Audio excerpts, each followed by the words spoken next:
안녕하세요. 지난 시간에 이어서 대우 이야기, 오늘은 그 두 번째 시간입니다. 저번에는 섬유 수출로 시작해서 거침없이 성장하는 대우를 봤다면요. 오늘은 어떻게 이 회사가 중공업, 자동차, 조선까지 아우르는 거대한 제국을 건설하고 또 그 유명한 세계 경영의 꿈을 꾸다가 한순간에 무너지게 됐는지 그 정말 드라마틱한 과정을 한번 따라가 볼까 합니다. 네, 맞습니다. 특히 그 김우중 회장이 원래는 금융업을 키우고 싶어 했는데 어쩌다 보니 정부 요청으로 부실 기업들을 떠안게 됐잖아요. 그게 대우의 운명을 완전히 바꿔놓은 거죠. 중공업 진출. 이게 뭐 엄청난 성공의 발판이 되기도 했지만 또 동시에 뼈아픈 좌절의 씨앗이 되기도 했거든요. 네. 오늘은 바로 그 지점부터 한번 시작해보죠. 그 숨가빴던 확장 과정, 그리고 몰락, 또 그 뒤에 남은 여러 이야기들까지 좀 깊이 들어가 보겠습니다. 좋습니다. 대우의 중심축이 그 수출에서 중공업으로 확 옮겨간 결정적인 계기, 1976년이었죠. 정부 권유로 디젤 엔진 만들던 한국기계공업, 이걸 인수하게 되는데 당시 이게 12년 연속 적자였다면서요. 네, 맞아요. 12년 적자. 그러니까 뭐 당시 대우가 워낙 자금 사정이 좋았으니까 거의 다 맡긴 거죠, 정부 입장에서는. 그쵸. 근데 대우가 이걸 단 1년 만에 흑자로 돌려놔요. 와, 1년 만에요? 네. 디젤 엔진부터 시작해서 지게차, 굴삭기 이런 것까지 만들면서요. 이게 정말 보통 능력이 아니었던 거죠. 그러니까요. 이때 얻은 자신감, 이게 나중에 대우 특유의 M&A 중심 성장 전략에 엄청난 영향을 미치게 됩니다. 어떻게 보면 나중을 생각하면 성공의 덫이었을 수도 있고요. 아, 그럴 수도 있겠네요. 그 기세를 몰아서 1978년, 이때는 현대폰이 때문에 좀 고전하던 세안자동차. 네, 세안자동차. 여기 지분 인수하고 또 같은 해에 대한조선공사, 그 옥포조선소까지 그냥 한꺼번에 품에 안아버리죠. 맞습니다. 순식간이었어요. 순식간에 그냥 현대랑 어깨를 나란히 하는 그런 사업 구조를 갖추면서 제게 진짜 강력한 라이머로 떠오른 거죠. 이야, 정말 빠르네요. 당시 현대 정주영 회장 아시잖아요. 그분이 우리는 뭐 남이 하던 거 주워다 한 게 아니라 직접 다 만들었다. 뭐 이런 식으로 약간 대우 방식을 좀 애둘러 비판하기도 했었고요. 아, 그런 일화가 있었군요. 그리고 또 그 김우중 회장 부친이 박정희 전 대통령 스승이었던 얘기? 이것 때문에 특혜 논란도 뭐 끊이지 않았습니다. 김우중 회장은 근데 특혜는 없었다. 딱 잘라 말했죠. 다만 뭐 대통령이 나를 좀 예뻐해서 가끔 불러서 현안도 묻고 우중아 우중아 했다. 뭐 이런 얘긴 했지만 오히려 자기가 부실기업 처리반 역할을 떠맡았다. 이렇게 항변을 했어요. 네, 그랬죠. 특히 자동차랑 조선은 정말 하기 싫었는데 그 한국기계 살려놓으니까 정부가 자꾸 어려운 기업들만 골라서 떠넘겼다. 이런 식으로 얘기를 했더라고요. 조선업은 특히 더 부담스러워했던 걸로 알려져 있어요. 그 당시 조선 경기도 안 좋았고 자금 부담도 엄청났으니까. 처음에는 진짜 못하겠다고 막 도망다녔을 정도라고 하니까요. 아, 정말요? 네. 근데 뭐 정부가 워낙 강하게 나오니까 결국 떠안긴 했는데 이 조선업이 인수하고 나서도 한참 동안 그룹 전체의 발목을 잡는 그런 애물단지가 됩니다. 아, 정말 시작부터 쉽지 않았네요. 그렇게 힘들게 중공업 분야를 키워가는데 이번엔 또 80년대 후반 그 민주화 열기 이것과 함께 엄청난 노사 갈등이 대우를 덮치잖아요. 아, 맞습니다. 그때 정말 심각했죠. 대우가 특히 중공업, 자동차, 조선 이런 대규모 사업장이 많았잖아요. 그러니까 뭐 직격탄을 맞은 거죠. 특히 거제 대우조선소. 상황이 완전 최악이었죠. 무기한 휴업, 직장 폐쇄, 심지어 노조원들이 회장실 점거까지 하고 적자는 쌓여가는데 생산성은 완전 바닥을 치고. 네. 그야말로 회사가 존폐의 기로에 섰던 그런 위기였습니다. 수조 원대 누적 적자에 생산 차질까지 겹쳤으니까요. 근데 이때 김우중 회장의 대응 방식이 정말 파격적이었습니다. 맞아요. 저도 이 부분 보고 깜짝 놀랐는데 보통은 뭐 협상단 보내고 이러잖아요. 그렇죠. 근데 이분은 아예 그냥 본인이 거제도로 내려가 버린 거예요. 그 옥포 조선소에서 1년 넘게 살다시피 한 거죠. 네, 매일 자전거 타고 현장 돌면서 직원들 집, 기숙사 찾아다니고 또 누가 초대하면 가서 같이 밥 먹으면서 얘기 나누고. 이야, 회장이 직접 그렇게 발로 뛰니까 그 얼어붙었던 현장 분위기도 조금씩, 아주 조금씩 녹아내리기 시작했다고 해요. 이게 근데 단순히 보여주기식 쇼는 아니었던 거죠. 아, 절대 아니었죠. 그게 노조 간부들을 아예 다른 공장이나 해외 연수를 보내서 좀 현실을 보게 하기도 하고 또 그 시위 전력 때문에 취업이 어려웠던 소위 운동권 출신들 있잖아요. 네네. 이런 사람들을 대거 채용하는 그런 파격적인 모습도 보였습니다. 심지어 구속된 노조원을 직접 면회가기도 하고 또 아주 강성인 소위 골수 운동권은 아예 해외 장기 파견에 보내면서 더 넓은 세상을 좀 보고 와라 이렇게 했다는 일화는 아주 유명하죠. 와, 진짜 대단하네요. 듣고 보니. 이런 경험들이 아마 그때 노조 측 변호인이었던 분, 노무현 변호사 있잖아요. 아, 네네. 그분에게도 좀 깊은 인상을 남기지 않았을까 뭐 그런 해석도 있더라고요. 아, 그럴 수 있겠네요. 자, 그렇게 노사 문제라는 정말 큰 산을 하나 넘고 대우는 다시 또 확장의 고삐를 줍니다. 자동차 쪽을 보면 그 합작 파트너였던 GM이 좀 소극적이다 이렇게 판단을 했는지 1983년에 대우 자동차로 아예 이름을 바꿔버리죠. 네, 맞아요. 그리고 독자 모델 개발에 박차를 가합니다. 언제까지 조립만 할 거냐? 우리도 월드카를 만들자. 이렇게 해서 나온 게 1986년의 르망이었죠. 아, 르망 기억납니다. 근데 뭐 GM과의 관계는 계속 좀 삐걱거렸던 것 같아요. 대우 입장에서는 GM이 너무 한국 시장에 안주한다. 이렇게 본 거죠. 그러다 결국 1991년에는 좀 이상한 일이 벌어지는데 대우조선에서 국민차 티코를 생산하기 시작합니다. 네, 조선소에서 차를요? 네, 아주 이례적인 결정이었죠.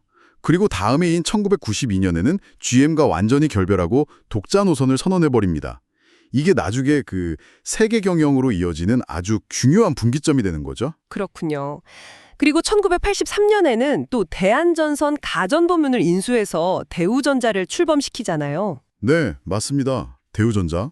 후발주자였는데 그 유명한 탱크주의 기억하시죠? 아, 그럼요. 탱크주의. 모든 제품은 탱크처럼 튼튼하게 이 슬로건으로 아주 그냥 빠르게 시장에 안착했죠. 저도 어릴 때 대우 TV에 봤던 기억이 나네요. 네, 여러분도 아마 기억나실 거예요. 그 광고. 섬유로 시작해서 중공업, 조선, 자동차, 이제 전자까지. 대우는 정말 거침없이 영토를 확장했습니다.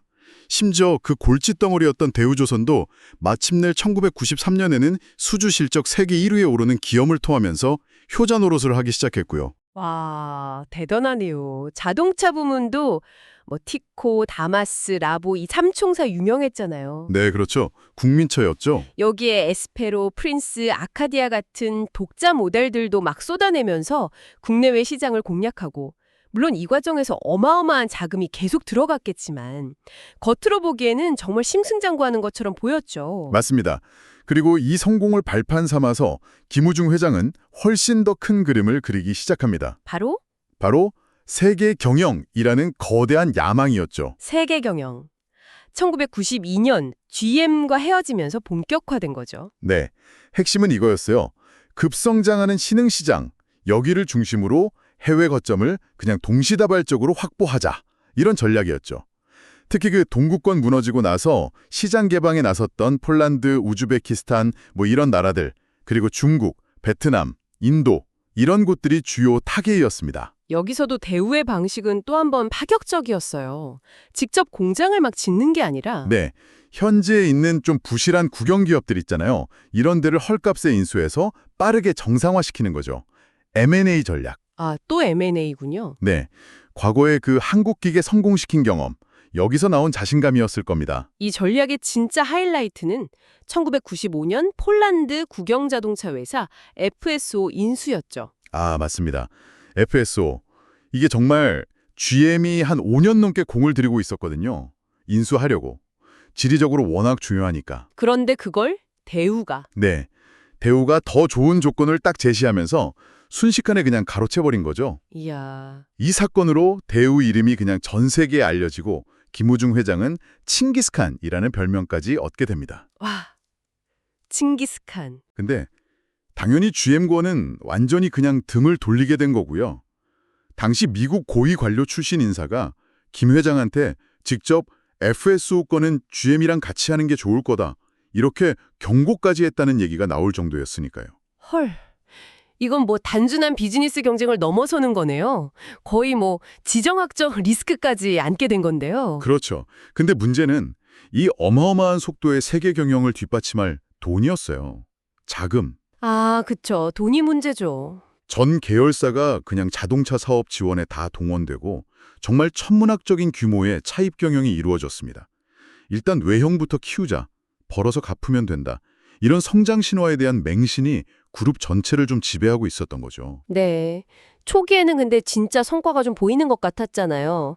1996년에는 해외 직원이 국내 직원 수보다 많아졌고 전 세계 여기저기서 대우마크 단 차들이 막 굴러다니기 시작했고요. 맞아요. 2000년까지 세계 10대 자동차 메이커가 되겠다. 이 목표가 진짜 눈앞에 보이는 것 같았습니다. 그런데 그 영광이 오래가지를 못했죠. 마치 그 이카루스의 날개처럼 너무 높이 날아오른 대가였을까요? 네, 창립 30주년을 맞았던 1997년 태국에서 시작된 금융위기가 순식간에 그냥 아시아 전체를 휩쓸면서 한국에도 IMF 외환 위기가 닥치게 됩니다. IMF. 정말 잊을 수 없는 이름이죠. 정부는 IMF 요구에 따라서 아주 고강도의 기업 구조조정을 막 밀어붙였고 은행들은 갑자기 돈줄을 그냥 꽉 쥐기 시작했습니다. 그런데 위기 초기에 대우는 좀 이상했어요. 오히려 쌍용 자동차를 인수하면서 건재함을 과시하는 듯한 모습을 보였거든요. 네, 그랬었죠. 하지만 바로 이때부터 김우중 회장이 정부의 구조조정 정책에 정면으로 좀 맞서기 시작합니다. 당시 전경련 회장이었잖아요. 네, 공개적으로 막 부채 비율 줄이고 이런 소극적인 거 말고 수출을 들려서 위기를 정면으로 돌파해야 한다. 이렇게 목소리를 높였죠. 심지어 지금은 환율 덕에 돌멩이라도 내다 팔면 팔린다. 이런 과감한 발언까지 했고요. 와, 돌멩이라도 팔린다. 심지어 대통령 앞에서 관료들이 올해 무역 흑자 20억 달러로 예측하는데 천만의 말씀입니다. 최소 300억 달러는 넘을 겁니다. 이렇게 장담하면서 책상 물린 관료들이 뭘랍니까? 거의 직격탄을 날렸다고 하죠. 이야, 대단한 배짱인데요. 실제로 그의 무역 흑자가 김 회장 예측에 훨씬 가까웠어요. 390억 달러 정도였으니까. 근데 이미 정부 관료들하고 관계는 완전 파국으로 치닫고 있었던 거죠. 결국 그게 네, 이런 갈등이 아주 치명적인 결과를 낳았습니다. 은행들은 당연히 정부 눈치를 보면서 대우에 대한 자금 지원을 그냥 끊기 시작했고요. 수출 금융까지 막히니까 대우는 이제 회사채 발행으로 버텨야 했어요. 그런데 정부가 네, 그런데 정부가 기업들 회사채 발행 한도까지 규제하면서 그냥 숨통을 확 조여온 거죠. 여기에 정말 결정타를 날린 게 일본 노무라 증권의 보고서였습니다. 그 유명한 보고서 대우의 비상벨이 울리고 있다. 네, Deus alarm bell is ringing. 이 보고서 딱 한 줄에 시장이 그냥 극도의 공포에 휩싸인 겁니다. 대우 진짜 무너지는 거 아니야? 이 불안감이 확 퍼지면서 국내외 금융기관들이 그냥 앞다퉈서 자금 매수에 나선 거죠. 완전 뱅트런 같은 상황이었네요. 그렇죠. 거의 그런 상황이었죠.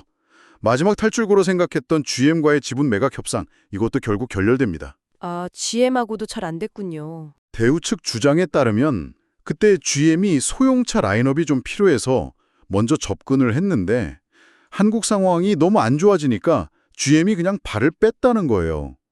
협상 주도권은 이미 넘어간 상태였겠죠. 참 공교롭게도 GM은 결국 대우 쓰러지고 나서 훨씬 싼 값에 알짜 자산들을 인수하게 되잖아요. 네, 결과적으로 그렇게 됐죠. 그리고 삼성하고의 이른바 빅딜, 대우전자랑 삼성자동차 맞바꾸는 거, 이것도 최종 단계에서 무산됐습니다. 빅딜까지 이게 만약 성사됐으면 정부 지원을 받을 마지막 기회였을 수도 있었을 텐데요. 글쎄요, 그랬을 수도 있죠. 결국 대우조선 매각하고 김우중 회장 사제 추전하고 이런 마지막 자구 계획까지 발표했지만 이미 터져버린 두 굴 막히내는 역부족이었습니다. 결국 1999년 8월 한때 재계 서열 2위까지 올랐던 거함 대우그룹은 워크아웃에 돌입하면서 사실상 해체의 길을 걷게 됩니다. 네, 그리고 김우중 회장은 그룹 해체 직후에 해외로 떠났죠. 5년 반 정도 해외에 있다가 귀국해서는 분식회계 혐의 이런 걸로 실형 선고받고 또 천문학적인 추징금도 받았지만 노무현 정부 때 특별 사면이 됐죠. 네, 맞습니다. 이후에는 주로 베트남에서 청년 사업가 양성하는 일에 힘쓰다가 2019년에 세상을 떠났습니다. 말년에 치매를 앓으면서도 부인한테 사업자금 4천만 원만 좀 구해달라고 했다는 일화. 이게 참 그의 끝나지 않은 열망을 보여주는 것 같아서 좀 씁쓸하더라고요. 네, 대우 몰락 원인을 두고는 지금도 의견이 정말 분분합니다. 김우중 회장의 그 무리한 차입 경영, 그리고 세계 경영이라는 꿈, 이게 문제였을까요? 아니면 IMF 위기 속에서 정부가 외면하고 자금 지원을 딱 끊어버린 거, 이게 결정타였을까요? 그의 마지막 해외 출국은 도피였을까? 아니면 정부의 요구였을까? 이것도 논란이고. 그렇죠. 만약 그때 정부가 대우를 살렸다면 한국 경제는 더 좋아졌을까요? 아니면 오히려 더 큰 위기에 빠졌을까요? 흩어진 옛 대우 계열사들, 지금 잘 나가는 회사들 많잖아요. 이게 과연 대우 덕분일까? 아니면 대우를 또 났기 때문에 성공한 걸까? 이것도 참 네. 그리고 20년 넘게 옛 대우맨들이 간직하고 있는 그 자부심. 이게 그냥 과거에 대한 미화일까요? 아니면 정말 그 시대만의 특별했던 어떤 정신의 증거일까요? 정답은 없는 질문들이죠. 그러게요. 최근에 어떤 성공한 스타트업 대표가 이런 말을 했다더군요. 지금의 스타트업 정신하고 가장 닮았던 기업이 어쩌면 대우 아니었을까? 실패에서도 배울 점이 있다는 뜻이겠죠. 정말 한편의 드라마처럼 파란만장했던 대우의 역사는 성공과 실패, 빛과 그림자 모두를 우리에게 보여주는 것 같습니다. 네. 정말 불가능에 도전했던 그 정신, 또 위기 극복 능력 같은 건 우리가 배우되 과도한 욕심이나 시대 변화를 제대로 읽지 못했던 그런 실패는 절대 되풀이하지 말아야 한다는 교훈을 얻을 수 있겠죠. 이건 비단 기업뿐 아니라 우리 모두에게 해당되는 이야기일 겁니다. 맞습니다. 마지막으로 청취자 여러분께 질문 하나 던지면서 마무리할까 합니다. 만약 그때 대우가 무너지지 않고 살아남았다면 오늘날 한국 경제 그리고 세계 자동차 산업의 지형도는 지금과 어떻게 달라졌을까요? 그리고 김우중 회장이 평생 외쳤던 그 말, 세상은 넓고 할 일은 많다. 이 정신은 지금 이 시대를 살아가는 우리에게 어떤 울림을 줄 수 있을까요? 한 번쯤 생각해 보시면 좋겠습니다. 오늘 이야기는 여기까지입니다. 들어주셔서 감사합니다.